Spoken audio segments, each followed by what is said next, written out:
Love and Marriage Huntsville. I don't know what episode we're on, but I love that Stormi is cursing Marcel clean out. Like, how you asking me for $100 on the day of while I'm setting up my shop, and you want me to speak for free to inspire people that you're getting money from? Like, Maso is insufferable, but I'm just like, this is crazy. But the day of the expo looks good. Everything looks organized, even though it started out kind of crazy in the morning with Marcel's crazy ass. So I'm really happy for Letitia because I know she did all the work and Marcel came to get all the praise. And who else came? Mel came. She's happy for them. Her brother is there. Martel comes. He's happy for them.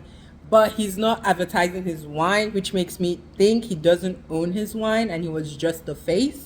Because if you own it, why would you not put it out here so that people in your neighborhood and your community will get it? Even the other Scott brother Maurice is like, this doesn't make sense. Obviously, Melody was marketing genius and Martel just has no clue.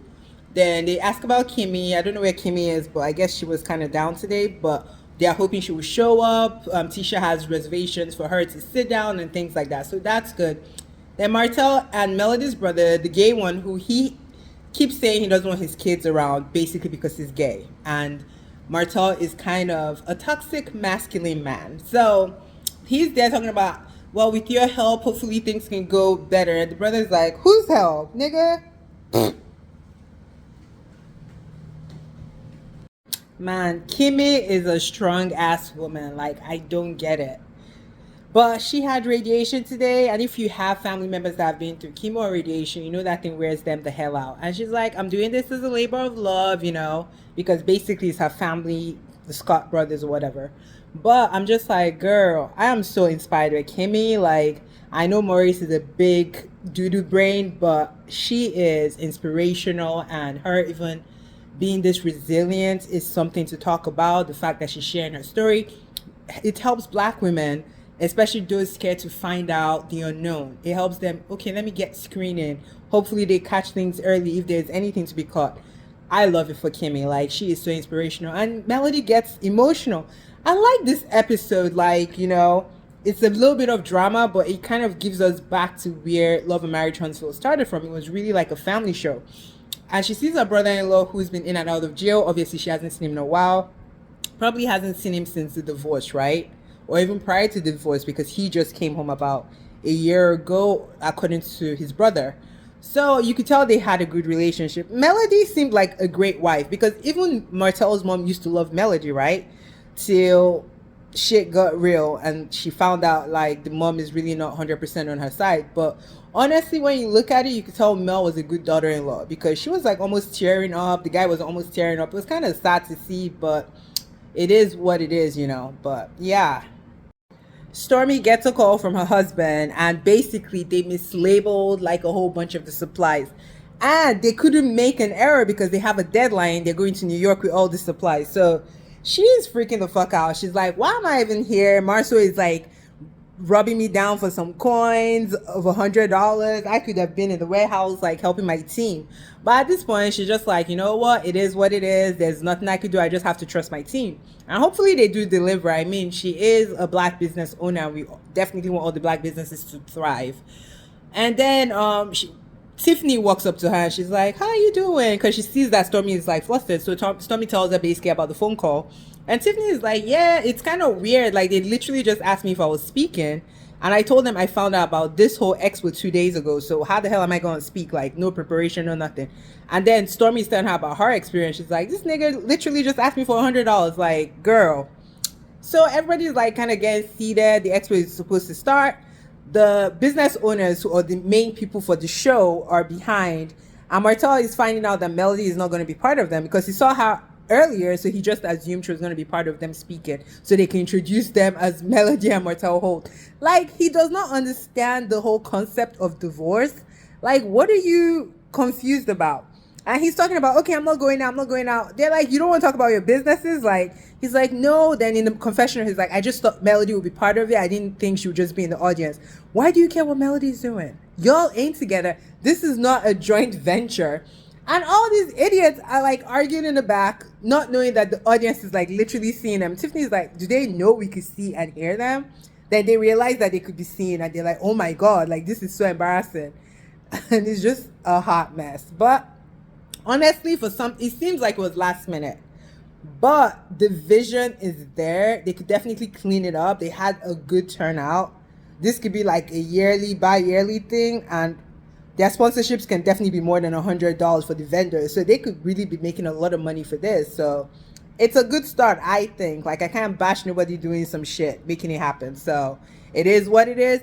There's a bit of kinks in it, but they are doing the damn thing. So Maurice asked Martel about Sheree, and he really didn't have an answer. He kind of fumbled. He's like, she's in LA, she's not picking up. Then in the confessional, they're kind of asking him like, dude, what's going on with your relationship? He's like, we're cool, we're cordial. Y'all being cordial was never a real relationship. So I guess they're trying to find out how to end it where neither of them gets blown up, basically. So they're on the stage, they're basically talking about their experiences, trying to encourage people. Someone asked the question which Marceau did not know about. So instead of him to say he doesn't know and like seek to see if the other entrepreneurs knew about it, he tried to answer it really poorly. And I'm like, dude, what are you doing? You know? But all in all, I think it went well. Obviously, by the time they do it more, they're going to clean up. They'll bring more business owners with different types of experiences to kind of help.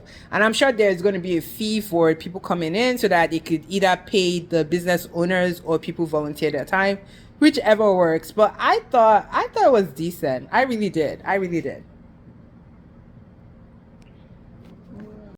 So Courtney is back from his trip to New York. Luckily, they did meet their deadline. She's telling him about the expo and how she's pissed because, you know, Marceau harassing her for $100. And Courtney's like, was he serious? Because Courtney's thinking this guy be a joke. And she's like, yeah, he was serious. Courtney's like, okay. Then she's like, someone gotta tell him he's a bitch. Basically, she's putting Courtney on notice like, you need to go talk to that motherfucker. And Courtney's like, oh, I got you. Say less, babe. I got you. And I don't know. I find Courtney sexy, but I don't know. I need to look away because he's a married man. But yeah, I was like, I love the energy. Then him telling her like, dude, I was literally scared. It made me like so endearing to him because I'm like, it's good to see men vulnerable. He was like, I thought basically he was scared he was going to lose her. That was what it boiled down to. So she's like, oh, I didn't know you were that scared. Like, I thought you were fine. He's like, they were scooping blood out of you. Like, you made it, but girl, barely. So I get it, and I love that they're communicating effectively, and he's being vulnerable. Like, this is the real reason why I didn't want to expand the family. But he's open to surrogacy, which is great. Baby, Stormi was activated at that lunch. So they come in. It starts out with Tiffany, because Tiffany's the diplomatic one. She's like, girl, I felt left out, which is weird. Like, why would they leave her out? I don't know what Tiffany does, but it seems like she's in places where she talks about budget a lot, and like the venture capital stuff, she could probably talk about it because she raises fund and stuff. So they get to the table. Tisha tries to play her, talking about, I don't really know what you do. Girl, you guys been friends for how many years, or at least co-workers? You don't know what she does? That's disturbing. And Stormi's like, she just raised $3.5 million for some venture. So it did not make sense. Like, Tisha was trying to play her, but she played herself. Then Stormi is like, yeah, it was uncomfortable, your husband like chasing me around for $100. And Stormi is pissed. Tisha is like, yeah, the way he said it was wrong, but you also responded bad. And Stormi is like, I know you're not going to tell me how to talk. And Stormi is like, girl, do not try me. Do not try to direct me. And Tisha is like, what's going on? Because Tisha was thinking they're going to come with baby gloves. But Stormi is like, no, your husband disrespected me. That's who you need to have a problem with. That's the issue. Tisha covers for Marceau when he does bad shit. And she shouldn't. He should call him out because he put her in a weird situation. Why did he even call her over? Tisha told him, don't go there. If he respected Tisha, all this would have been avoided. But now Stormi is activated and she's like, but I won't talk to your husband like that. Stormi's like, yeah, you're not that crazy. And Tisha's like, you don't know who I am. Old Tisha could have jumped up. And Stormi's like, get active, girl. I was like, oh, we going there. It's crazy. But it was a good episode for what it's worth. The mid-season trailer, oh my God. Please, I hope Kiki ain't on that drug no more. Like, it's crazy. But we will see.